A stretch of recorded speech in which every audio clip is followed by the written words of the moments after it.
મિત્રો, આજે હું છું રોયલ ગામમાં. ગામે રોયલ છે, અમારા ખેડૂતો રોયલ છે. કનુભાઈ કુકડિયા, તળાજા તાલુકો છે, જિલ્લો ભાવનગર છે. કનુભાઈ છે અને અનિકાતભાઈ પંડ્યા છે બાગવાનમાંથી, બાગવાલા કંપનીમાંથી, જે જૈવિક પ્રોડક્ટ બનાવે છે. આપણે જે આ પ્લોટ જોઈ રહ્યા છે એ છે તુરિયા, ઈસ્ટ વેસ્ટ અને એડવાન્ટા, બે વેરાયટીના તુરિયા દેખાઈ રહ્યા છે. તમે એમાં ઉપર ક્રોપ કવર પર જોઈ રહ્યા છો, જેની અંદર સ્ટીક યુઝ નથી કરી, ડાયરેક્ટ ઢાંકેલા દેખાય છે. જે અનુભવી આપણા કુકડિયા સાહેબને વધારે ખબર હશે કે કઈ રીતની પદ્ધતિથી કામ કરે છે. પણ આપણે આજે જે વાત કરવા આવ્યા છે એ મેજર બાગવાલાની જે જૈવિક પ્રોડક્ટ છે એનો ઉપયોગ આમાં કરેલો છે. તો પહેલાં હું કનુભાઈને પૂછીશ કે બાગવાલાની પ્રોડક્ટનો ઉપયોગ કર્યા પહેલાં તુરિયાની સ્થિતિ શું હતી? કનુભાઈ, એમાં સાહેબ ઠંડીના હિસાબે પરિસ્થિતિ એવી હતી કે વેલા જે છે એનો કોઈ ગ્રોથ નહોતો થતો. વેલાનો ગ્રોથ નહોતો થતો. એ ટાઈમમાં મને અનિકેતભાઈ મળ્યા.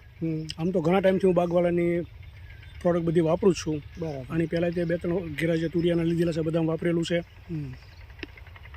તો આમાં બાગવાલાનું જે તરબૂચ મૂળ આવે છે એ એક પ્લોટમાં એટલે કે એક વાલમાં 2.5 વીઘામાં મેં આપેલું છે.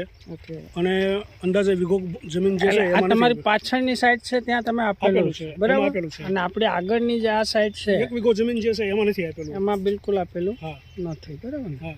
એટલે એની એક આપણને ટૂંકમાં ડેમો તરીકે છે, એટલે બરાબર. અને ઠંડીના હિસાબે જ્યારે ગ્રોથ નહોતો આવતો તો આ વસ્તુને અઠવાડિયા પહેલાં વાપરી, 8 દિવસ પહેલાં. અચ્છા. તો અત્યારે ગ્રોથ સારામાં સારો છે. અને છોડ પણ તમને મેં થોડુંક પેપર ખોલીને બતાવેલા છે. હા, છોડ તંદુરસ્ત છે અંદર, એકદમ હેલ્ધી છોડ. હા. અને બીજું 2 કંપનીના છે તો એમાં તકલીફ એ છે કે એક કંપનીમાં ગ્રોથ હતો, એક કંપનીમાં સાવ ગ્રોથ ઓછો હતો. બરાબર. પણ જે ઓછો ગ્રોથ હતો એમાં મેં આ વાપરેલું છે તો એમાં સારામાં સારો ગ્રોથ થઈ ગયો છે. ટૂંકમાં વેરાયટીનો અલગ અલગ 2 કંપનીની વેરાયટી છે, બે કંપનીની એડવાન્ટા અને ઈસ્ટ વેસ્ટ. હા, ઈસ્ટ વેસ્ટ છે, બરાબર છે. તો અનિકેતભાઈ, તમે એવી કઈ પ્રોડક્ટ આપી કે જેનાથી કનુભાઈને એના તુરિયામાં મજા આવી અને ખુશ થઈ ગયા? હવે ઝાલા સાહેબ, અમે તો મહેનત જ એવી કરીએ કે ભાઈ બધાને આવી જ પ્રોડક્ટ મળે. બરાબર. બાગવાલા કંપની 16 વર્ષથી માર્કેટમાં છે. ઓકે. અને ફક્ત બાયોલોજિકલ પ્રોડક્ટ અને ફર્ટિલાઇઝર બનાવે. બરાબર. છેલ્લા 4 વર્ષથી કંપની સ્પેશિયલ પ્રોડક્ટમાં કામ કરે છે. ઓકે. એટલે અહીંયા જે આપણે તુરિયાનો પ્લોટ જોઈએ છે એ વાઇન ક્રોપ કહેવાય, એટલે કે વેલાવાળું શાકભાજી. બરાબર. તો જે પ્રોડક્ટ છે એનું નામ તરબૂચ આપેલું છે. તરબૂચ છે, ટેટી છે, આ છે કારેલા છે, કોઈ પણ જે વેલાવાળું શાકભાજી છે બરાબર એના માટે સ્પેશિયલ મોડિફિકેશન કરી અને પ્રોડક્ટ બનાવેલી છે. બરાબર. 4 પ્રોડક્ટ આવે છે તરબૂચ, ટેટી આવા ક્રોપ માટે. બનાના છે. હા, બનાના છે. પછી ડુંગળી માટે તે ડુંગળીમાં તો કનુભાઈ વાપરેલું છે. આ પ્લોટમાં જ વાપરેલું છે. ગયા વર્ષે આમાં ડુંગળી હતી અને આમાં જ વાપરેલું છે. એટલે કંપની એવી રીતે કામ કરે છે કે ભાઈ કોઈ પણ એક ફર્ટિલાઇઝર આપો તો એના સારા મોળા પરિણામ અવસ્થા, વાતાવરણ બધા ઉપર ડિપેન્ડ કરતા હોય. ઓકે. તો કંપનીએ કોમ્બો આપ્યો છે કે ભાઈ એક પ્રોડક્ટ છે એકલી નહીં, 2 આપો અથવા 4 આપો. તો 2 ઉપરથી છંટકાવમાં આવે છે, 2 નીચે જમીનમાં આવે છે. પણ કનુભાઈની વાતમાં તો એવું છે કે અત્યારે એક જ પ્રોડક્ટ આપણે આપેલી છે. ઓકે.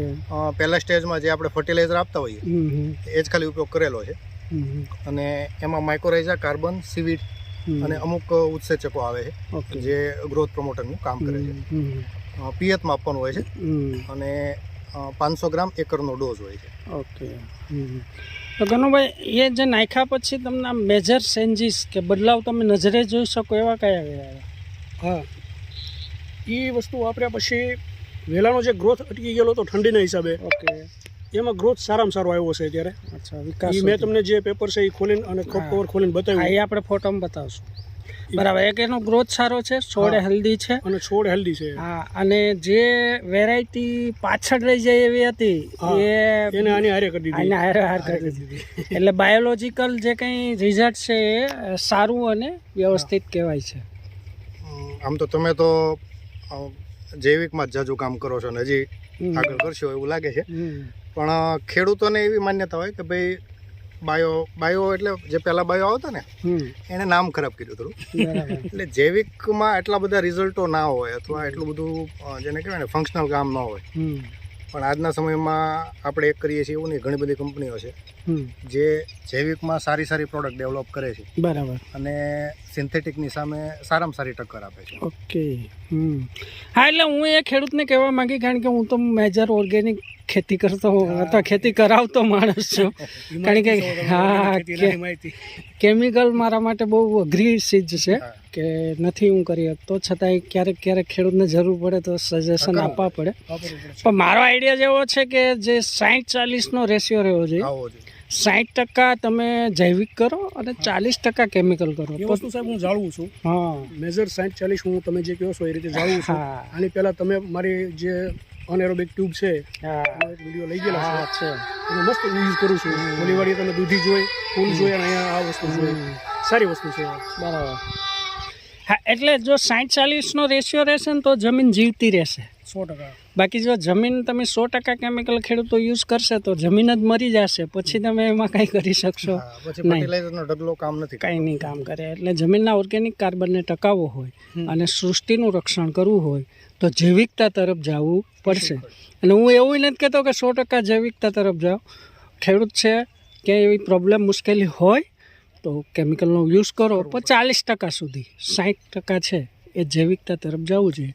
તો આજનો જે વિડીયો છે એ બીજા ખેડૂતોને ઉપયોગી થાય કનુભાઈ, કે જૈવિકતા તરફ. આમાંથી ઘણી બધી વસ્તુ જાણવા જેવી છે કે આ જૈવિક વસ્તુ સાહેબ લઈને આવ્યા છે, પણ રિઝલ્ટ એના બહુ સારા છે.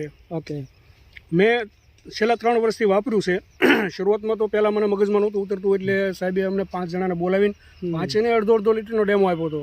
ઓકે. એ કેળમાં આપ્યો હતો, મેં અહીંયા ડુંગળીમાં લીધો હતો. એ વખતે અમને એવી લાઈટ છે કે ભાઈ આમાં કંઈક નવું છે. ઓકે. અને ત્યારથી અમે વાપરીએ છીએ. ઓકે. મતલબ જૈવિકતા રિઝલ્ટ આપે છે, પણ ખેડૂતો એનો યુઝ નથી એટલા માટે કરતા કે ભાઈ આમાં રિઝલ્ટ નહીં આવે. તો એવી શંકા કરવાને કોઈ કારણ નથી. જૈવિકતા વાપરો અને જીવનને બચાવો, ખેતીને સંરક્ષિત કરો, જમીનને બચાવો, તો આપણે બચીશું. નમસ્કાર કનુભાઈ. નમસ્કાર સાહેબ. નમસ્કાર અનિકેતભાઈ.